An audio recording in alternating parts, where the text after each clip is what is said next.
بسم الله الرحمن الرحيم فاسألوا أهل الذكر إن كنتم لا تعلمون। ওয়ালাইকুম আসসালাম রহমতুল্লাহ বরকাতুহু। আরেকদিন ভাই প্রশ্ন করেছেন, লাস্ট হচ্ছে 811।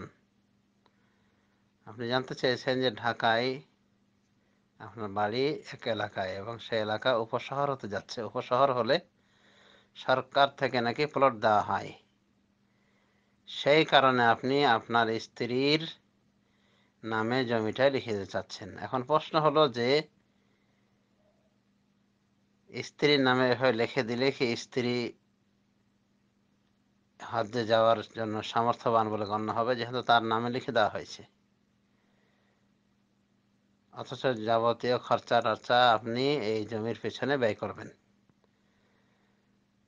তো এভাবে স্ত্রীর নামে করে দিলে কি তার উপরে হজ করা ফরজ হয়ে যাবে কি যাবে না? এখানে বলা যায় প্রশ্ন আরেকটা করার দরকার ছিল যে স্ত্রীর নামে এভাবে দেওয়া যায় কিনা।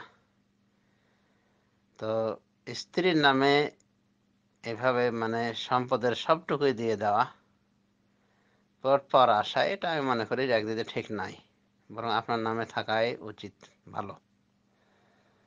কারণ এই জমির সাথে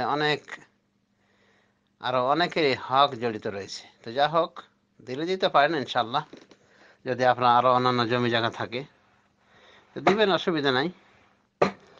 আর আপনি হজের কথা বলেছেন, আপনি দেখেন যদি তাকে মালিকানা দিয়ে থাকেন, একবারে মালিক বানিয়ে দিয়ে থাকেন এই জমির প্রকৃত অর্থে, তাহলে অবশ্যই তখন তার এই জমি অনুপাতে তার উপর হজ ফরজ হবে কি হবে না, বিষয়টি তখন বিবেচনা আসবে।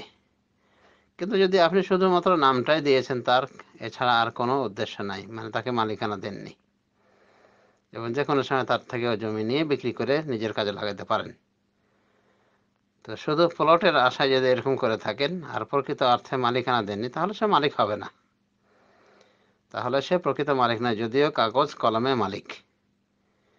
তা আমি মনে করি আপনার এখানে এক প্রকার ভকিচুকি হয়ে যাচ্ছে, আপনি এটা থেকে বিরত থাকবেন, জমিটা নিজের নামে রাখলেই বেশি ভালো। তো যা হোক,